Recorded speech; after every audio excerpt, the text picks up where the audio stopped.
Welcome to the funnel effect. आज हम software development की दुनिया में थोड़ा गहरा उतर रहे हैं। बात करेंगे एक बहुत ही ज़रूरी डिज़ाइन पैटर्न की, सर्किट ब्रेकर पैटर्न। हमारे पास सोर्स के तौर पर माइक्रोसॉफ्ट लर्न का एक काफ़ी डिटेल लेख है और आज का हमारा मकसद है ये समझना कि डिस्ट्रीब्यूटेड सिस्टम्स में, मतलब जहां एप्लीकेशंस अलग-अलग रिमोट सर्विसेज या रिसोर्सेज पर डिपेंड करती हैं, वहां रेजिलियंस यानी मजबूती और रिलायबिलिटी मतलब भरोसा बनाए रखने के लिए ये पैटर्न इतना ज़रूरी क्यों है। तो चलिए शुरू करते हैं उस आम सिचुएशन से जो डिस्ट्रीब्यूटेड एनवायरनमेंट्स में आती ही है। हमें रिमोट रिसोर्सेज या सर्विसेज को कॉल करना पड़ता है। अब ये कॉल्स कई बार फेल हो जाती हैं, है ना। हो सकता है नेटवर्क धीमा हो, कोई टेम्पररी ग्लिच हो, या रिसोर्स शायद उस मोमेंट पर अवेलेबल ना हो। हाँ बिल्कुल इन्हें हम कहते हैं ट्रांजिएंट फॉल्ट्स, मतलब अस्थायी दिक्कतें। सही। इनके लिए तो अक्सर रीट्राई पैटर्न काम कर ही जाता है। मतलब हम ऑपरेशन को कुछ बार दोबारा ट्राई करते हैं और उम्मीद करते हैं कि भाई चल जाएगा। लेकिन सोचिए अगर प्रॉब्लम ज्यादा सीरियस हो, मतलब मान लीजिए कोई सर्विस पूरी तरह से डाउन है और उसे ठीक होने में अच्छा खासा वक्त लगने वाला है। तब सिर्फ रीट्राई करते रहना तो काम नहीं आएगा, बल्कि शायद नुकसान ही पहुंचाएगा। बिल्कुल सही कहा आपने। ऐसी सिचुएशन में उसी ऑपरेशन को लगातार रीट्राई करना जो बार बार फेल हो रहा है वो बहुत रिस्की हो सकता है। ये बिल्कुल वैसा ही है जैसे आप एक बंद दरवाजे को बार बार धक्का दिए जा रहे हों। इससे होता यह है कि कैस्केडिंग फेलियर्स का खतरा बढ़ जाता है। अच्छा। मतलब सिस्टम के एक हिस्से की फेलियर धीरे धीरे पूरे सिस्टम को ड्रैग डाउन कर सकती है। एक डोमिनो इफेक्ट जैसा आप कह सकते हैं। हाँ, और ये लगातार रीट्राइज सिस्टम के वैल्यूएबल रिसोर्सेज भी तो खा जाती हैं, जैसे memory, threads, database connections. Exactly ये सब कंज्यूम होते रहते हैं। और इससे सिस्टम के वो हिस्से भी अफेक्ट हो सकते हैं जिनका उस ओरिजिनल फेल्ड सर्विस से सीधे तौर पे कोई लेना देना नहीं था। बस रिसोर्स की कमी हुई और वो भी फेल होने लगे। सही बात है। लोग टाइम आउट सेट करते हैं, पर वो भी ट्रिकी है ना। लंबा टाइम आउट रखा तो रिक्वेस्ट्स अटकी रहती हैं, रिसोर्सेज ब्लॉक हो जाते हैं। और छोटा टाइम आउट रखा तो जो ऑपरेशन शायद थोड़ी देर में सफल हो सकता था वो भी फेल हो जाता है। बिल्कुल, तो यही वो पॉइंट आता है जहां सर्किट ब्रेकर पैटर्न एक बहुत ही एलिगेंट सॉल्यूशन की तरह सामने आता है। हाँ। ये सिर्फ रीट्राइज का मामला नहीं है, ये एक ज्यादा इंटेलिजेंट अप्रोच है। अच्छा, तो जरा इसे खोलकर समझते हैं। ये इलेक्ट्रिकल सर्किट ब्रेकर जैसा कैसे काम करता है सॉफ्टवेयर में? सुनने में तो वैसा ही लग रहा है। हाँ, कॉन्सेप्ट बिल्कुल वैसा ही है। जैसे घर का सर्किट ब्रेकर ओवरलोड होने पर ट्रिप हो जाता है ना, और बिजली काट देता है ताकि आपकी अप्लायंसेस खराब ना हो। हाँ हाँ। वैसे ही ये सॉफ्टवेयर पैटर्न एक एप्लीकेशन को बार बार ऐसे ऑपरेशन को एग्जीक्यूट करने से रोकता है जिसके फेल होने के चांसेस बहुत ज्यादा हैं। जब ये पैटर्न डिटेक्ट करता है कि कोई रिमोट सर्विस लगातार फेल हो रही है, तो ये टेम्परेरी रूप से उस सर्विस की तरफ जाने वाले ट्रैफिक को रोक देता है, मतलब सर्किट को ओपन कर देता है। ओके। इसका इमीडिएट फायदा यह है कि एप्लीकेशन को बेवजह फॉल्ट ठीक होने का इंतजार नहीं करना पड़ता। सीपीयू साइकिल्स बर्बाद नहीं होते ये फिगर आउट करने में कि भाई फॉल्ट टेम्परेरी है या परमानेंट। और सबसे जरूरी बात, ये पैटर्न खुद ये भी मॉनिटर करता है कि फॉल्ट कब ठीक हो गया है, ताकि एप्लीकेशन फिर से एक कंट्रोल तरीके से उस ऑपरेशन को ट्राई कर सके। ये सिस्टम को एक तरह की सेल्फ हीलिंग कैपेबिलिटी देता है। ये सेल्फ हीलिंग वाली बात इंटरेस्टिंग है। तो ये पता कैसे लगाता है कि कब रोकना है और कब दोबारा शुरू करना है? आपने कहा ये स्टेट मशीन जैसा है, इसकी कुछ स्टेट्स होती हैं। हाँ, ये पैटर्न बेसिकली एक स्टेट मशीन है। इसकी 3 कोर स्टेट्स होती हैं।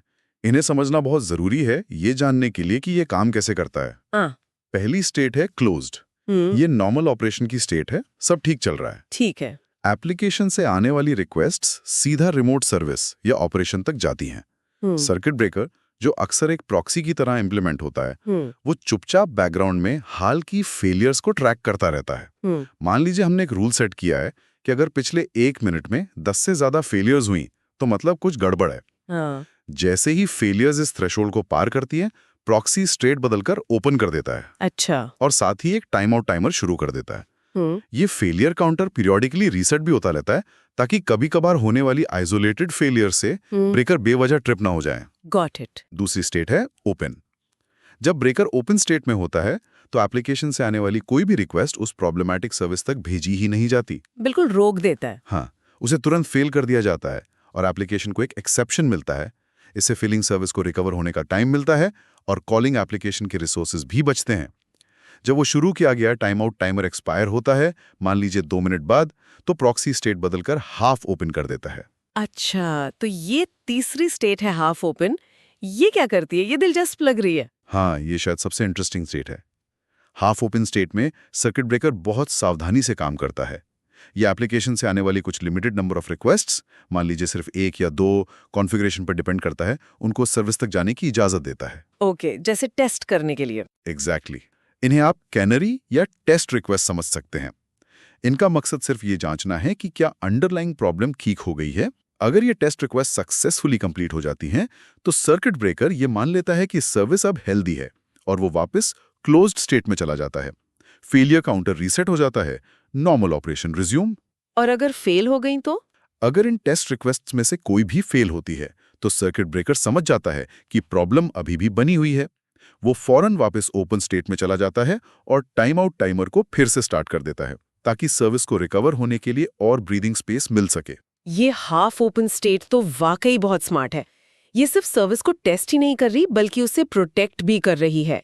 मतलब अगर सर्विस अभी अभी रिकवर हुई है, तो उसे एकदम से हजारों रिक्वेस्ट से फ्लड करने के बजाय ये धीरे धीरे ट्रैफिक बढ़ाने का मैकेनिज्म दे रही है। इससे सर्विस के दोबारा फेल होने का रिस्क कम हो जाता है ना? एग्जैक्टली। ये ग्रेसफुल रिकवरी का एक बेहतरीन उदाहरण है। अब यहाँ एक कंफ्यूजन हो सकता है लोगों को रीट्राई पैटर्न और सर्किट ब्रेकर पैटर्न के बीच। हाँ, ये क्लियर करना जरूरी है। हाँ, तो ये समझना जरूरी है कि दोनों का पर्पस अलग है।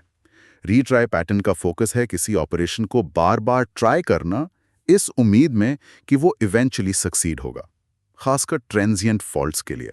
जबकि सर्किट ब्रेकर पैटर्न का फोकस है किसी एप्लीकेशन को ऐसे ऑपरेशन करने से रोकना जिसके फेल होने की प्रोबेबिलिटी बहुत ज्यादा है, ताकि सिस्टम की ओवरऑल स्टेबिलिटी बनी रहे। तो क्या इन्हें साथ में इस्तेमाल किया जा सकता है? ऐसा लगता है कि एक दूसरे को कॉम्प्लीमेंट कर सकते हैं। हाँ, बिल्कुल किया जा सकता है और अक्सर किया जाता है। एक कॉमन अप्रोच ये है कि आप रीट्राई लॉजिक को सर्किट ब्रेकर के अंदर रैप कर दें। अच्छा, कैसे? मतलब जब सर्किट ब्रेकर क्लोज्ड स्टेट में है, तब आपकी रीट्राई पॉलिसी, जैसे कि 3 बार रीट्राई करो 1 सेकंड के गैप पर, वो काम करेगी ट्रांजिएंट फॉल्ट्स हैंडल करने के लिए। लेकिन जैसे ही सर्किट ब्रेकर ओपन या हाफ ओपन स्टेट से फेलियर रिटर्न करता है, जिसका मतलब है कि फॉल्ट शायद नॉन ट्रांजिएंट है, आपकी रीट्राई लॉजिक को इमीडिएटली रुक जाना चाहिए। समझ गए। उसे सर्किट ब्रेकर के डिसीजन का सम्मान करना चाहिए और बेवजह रीट्राइज नहीं करनी चाहिए। आपकी रीट्राई लॉजिक को सर्किट ब्रेकर द्वारा फेंके गए स्पेसिफिक एक्सेप्शंस के प्रति सेंसिटिव होना चाहिए। हाँ, ये कॉम्बिनेशन तो काफी रोबस्ट लग रहा है। तो अगर हम समराइज करें, इस पैटर्न को इम्प्लीमेंट करने के कॉन्क्रीट फायदे क्या हैं? ये सिस्टम को बेहतर कैसे बनाता है? इसके कई महत्वपूर्ण बेनिफिट्स हैं। सबसे पहला तो है स्टेबिलिटी, स्थिरता। हाँ, सिस्टम स्टेबिलिटी। ये एक फेलिंग कंपोनेंट के इम्पैक्ट को कंटेन करता है और उसे पूरे सिस्टम को नीचे खींचने से रोकता है। ये सिस्टम को फेलियर से रिकवर होने के दौरान एक जरूरी स्थिरता देता है। ठीक है। दूसरा रेजिलियंस, मतलब मजबूती। ये कैस्केडिंग फेलियर्स को रोकता है, जिससे सिस्टम ज्यादा रेजिलियंट बनता है। एक हिस्से की प्रॉब्लम वहीं तक सीमित रहती है, फैलती नहीं। ये तो बहुत जरूरी है माइक्रो सर्विसेज में। बिल्कुल। तीसरा, परफॉर्मेंस एंड रिस्पॉन्सिवनेस। जब पता है कि कोई कॉल फेल होने वाली है क्योंकि ब्रेकर ओपन है, तो उसे तुरंत रिजेक्ट कर देना ऑपरेशन के लंबे टाइम आउट का इंतजार करने से कहीं बेहतर है। हाँ, यूजर को इंतजार नहीं करना पड़ता। सही। इससे सिस्टम का ओवरऑल रिस्पॉन्स टाइम मेंटेन रहता है और यूजर एक्सपीरियंस खराब नहीं होता। रिसोर्सेज भी फ्री रहते हैं। और चौथा है हेल्थ मॉनिटरिंग। सर्किट ब्रेकर की स्टेट चेंजेस, क्लोज से ओपन, ओपन से हाफ ओपन से क्लोज्ड, ये अपने आप में वैल्यूएबल हेल्थ इंडिकेटर्स हैं। इन इवेंट्स को मॉनिटर करके आप सिस्टम के कंपोनेंट्स के हेल्थ का रियल टाइम अंदाजा लगा सकते हैं, डैशबोर्ड्स अपडेट कर सकते हैं या एडमिनिस्ट्रेटर्स को ऑटोमेटेड अलर्ट्स भेज सकते हैं। ये फायदे तो काफी कंपेलिंग हैं, खासकर आज के कॉम्प्लेक्स डिस्ट्रीब्यूटेड सिस्टम्स में, जहां डिपेंडेंसीज बहुत ज्यादा होती हैं। लेकिन क्या इसे इम्प्लीमेंट करते वक्त कुछ खास बातों का ध्यान रखना पड़ता है? कोई पोटेंशियल पिटफॉल्स या न्यूआंसेस हैं? हाँ, बिल्कुल।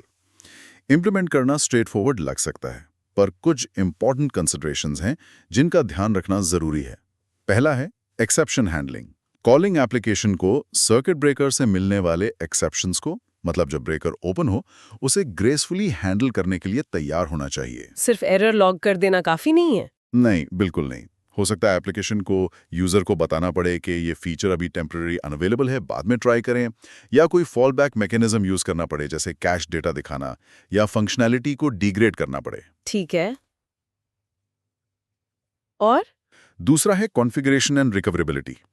ब्रेकर को सही से कॉन्फ़िगर करना क्रूशियल है। फेलियर थ्रेशोल्ड क्या हो, ओपन स्टेट का ड्यूरेशन यानी टाइम आउट कितना होना चाहिए, ये वैल्यूज उस स्पेसिफिक ऑपरेशन और उसकी एक्सपेक्टेड रिकवरी टाइम पर डिपेंड करेंगी। गलत कॉन्फ़िगरेशन से या तो ब्रेकर बेवजह ट्रिप होगा या फिर वो फेलिंग सर्विस को पर्याप्त रिकवरी टाइम नहीं देगा। कभी कभी मैनुअल ओवरराइड का ऑप्शन रखना भी यूजफुल होता है, ताकि एडमिन जरूरत पड़ने पर ब्रेकर को फोर्स रीसेट कर सके, मतलब क्लोज स्टेट में ला सके। अच्छा पॉइंट है। तीसरा, ग्रैन्युलैरिटी एंड रिसोर्स डिफरेंशिएशन। ये तय करना जरूरी है कि सर्किट ब्रेकर किस लेवल पर अप्लाई हो रहा है। क्या एक ही ब्रेकर इंस्टेंस कई अलग-अलग ऑपरेशंस या रिसोर्सेज को प्रोटेक्ट कर रहा है? इसमें रिस्क है। जैसे?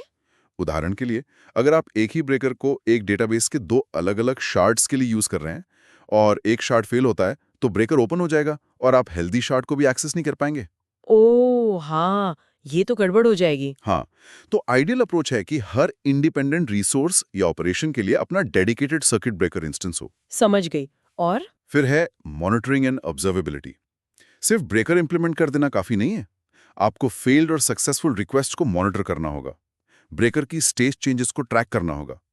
डिस्ट्रीब्यूटेड ट्रेसिंग जैसी टूल्स यहाँ बहुत हेल्प करते हैं। ताकि पता चले कि कहाँ क्या हो रहा है। बिल्कुल। फिर है एडेप्टेबिलिटी। देखिए, स्टैटिक थ्रेशोल्ड्स हमेशा ऑप्टिमल नहीं होते। आजकल adaptive circuit breaking techniques popular हो रही हैं। अच्छा, AIML का इस्तेमाल करके? हाँ, इसमें AIML का यूज करके थ्रेशोल्ड्स को रियल टाइम ट्रैफिक पैटर्न्स और सिस्टम लोड के आधार पर डायनामिकली एडजस्ट किया जा सकता है। साथ ही पैटर्न को अलग-अलग कंप्यूट एनवायरनमेंट्स जैसे serverless functions versus traditional VMs versus containers के लिए अडेप्ट करना पड़ सकता है, क्योंकि उनके फेलियर मोड्स अलग होते हैं। इंटरेस्टिंग। और आखिरी कंसिडरेशन है इम्प्लीमेंटेशन लेवल। आप सर्किट ब्रेकर लॉजिक को सीधे अपने एप्लीकेशन कोड में इम्प्लीमेंट कर सकते हैं। लाइब्रेरीज आती है इसके लिए, जैसे .NET के लिए पॉली या जावा के लिए रेजिलियंस 4J, या फिर आप इसे इंफ्रास्ट्रक्चर लेयर पर सर्विस मैश जैसे Istio या लिंकट के जरिए भी इम्प्लीमेंट कर सकते हैं। सर्विस मैश अप्रोच का क्या फायदा है? उसका फायदा यह है कि एप्लीकेशन कोड क्लीन रहता है और रेजिलियंस पॉलिसीज सेंट्रली मैनेज हो सकती हैं। ये कंसिडरेशंस काफी प्रैक्टिकल हैं, खास तौर पर ग्रैन्युलैरिटी और अडेप्टेबिलिटी वाला पॉइंट। इसे और कॉन्क्रीट बनाने के लिए क्या हम माइक्रोसॉफ्ट लर्न वाले एज़्योर कॉस्मोस DB के उदाहरण को देख सकते हैं? वो फ्री टियर वाला सिनेरियो काफी रिलेटेबल लग रहा था। हाँ, वो एक बहुत अच्छा प्रैक्टिकल एग्जाम्पल है। एज़्योर कॉस्मोस DB एक ग्लोबली डिस्ट्रीब्यूटेड डेटाबेस सर्विस है और उसका free tier limited throughput capacity के साथ आता है, जिसे रिक्वेस्ट यूनिट्स या RUs कहते हैं। हाँ, RUs। अब सोचिए, आपकी एप्लीकेशन इस फ्री टियर डेटाबेस को यूज कर रही है। नॉर्मली सब ठीक चलता है, लेकिन किसी सीजनल इवेंट जैसे ब्लैक फ्राइडे सेल के दौरान ट्रैफिक एकदम से बढ़ जाता है। ठीक है। इस बढ़ी हुई डिमांड के कारण डेटाबेस की प्रोविजन कैपेसिटी एक्सीड हो जाती है और वो HTTP 429 too many request errors फेंकना शुरू कर देता है। यहीं पर सर्किट ब्रेकर काम आता है। कैसे? देखिए, फ्लोए नॉर्मल डेज में ट्रैफिक कम है, डेटाबेस कॉल सक्सेसफुल है, सर्किट ब्रेकर क्लोज्ड स्टेट में है, सब बढ़िया। ठीक। फ्लो बी, सेल के दिन ट्रैफिक बढ़ता है, 429 एरर्स आने लगते हैं। जैसे ये एरर्स कॉन्फ़िगर्ड थ्रेशोल्ड को पार करते हैं, मान लीजिए 10 सेकंड में 5 एरर्स, सर्किट ब्रेकर ट्रिप होकर ओपन स्टेट में चला जाता है। ओके। अब एप्लीकेशन डेटाबेस को कॉल करने की कोशिश ही नहीं करती। इसके बजाय वो तुरंत यूजर को कोई डिफॉल्ट रिस्पॉन्स दिखाती है, जैसे product details unavailable, try again, या कैश डेटा सर्व करती है। साइमल्टेनियसली एज़्योर मॉनिटर में एक अलर्ट ट्रिगर हो सकता है जो ऑपरेशंस टीम को नोटिफाई करता है कि भाई डेटाबेस थ्रॉटलिंग हो रही है, उन्हें शायद कैपेसिटी मतलब IUs बढ़ानी पड़े। यूजर को सर्विस डिग्रेडेशन का पता चलता है, लेकिन एप्लीकेशन पूरी तरह क्रैश नहीं होती। ये तो बहुत अच्छा है। और फिर हाफ ओपन? हाँ, फ्लो सी ब्रेकर का टाइम आउट मान लीजिए 1 मिनट, एक्सपायर होने के बाद वो हाफ ओपन स्टेट में जाता है। अब वो 1 या 2 ट्रायल रिक्वेस्ट डेटाबेस को भेजता है। अगर ये रिक्वेस्ट सफल होती हैं, मतलब अब 429 एरर नहीं आ रहा, शायद ऑप्स टीम ने कैपेसिटी बढ़ा दी है या पीक ट्रैफिक कम हो गया है, तो ब्रेकर वापस क्लोज्ड स्टेट में चला जाता है। Normalcy restore. अगर ट्रायल रिक्वेस्ट भी फेल होती हैं, तो ब्रेकर वापस ओपन स्टेट में चला जाता है और टाइम आउट फिर से शुरू हो जाता है। ये उदाहरण बहुत अच्छे से दिखाता है कि कैसे सर्किट ब्रेकर सिर्फ फेलियर हैंडल नहीं कर रहा, बल्कि सिस्टम के दूसरे पार्ट्स जैसे मॉनिटरिंग और ऑपरेशंस के साथ मिलकर एक पूरी रेजिलियंस स्ट्रैटेजी बना रहा है।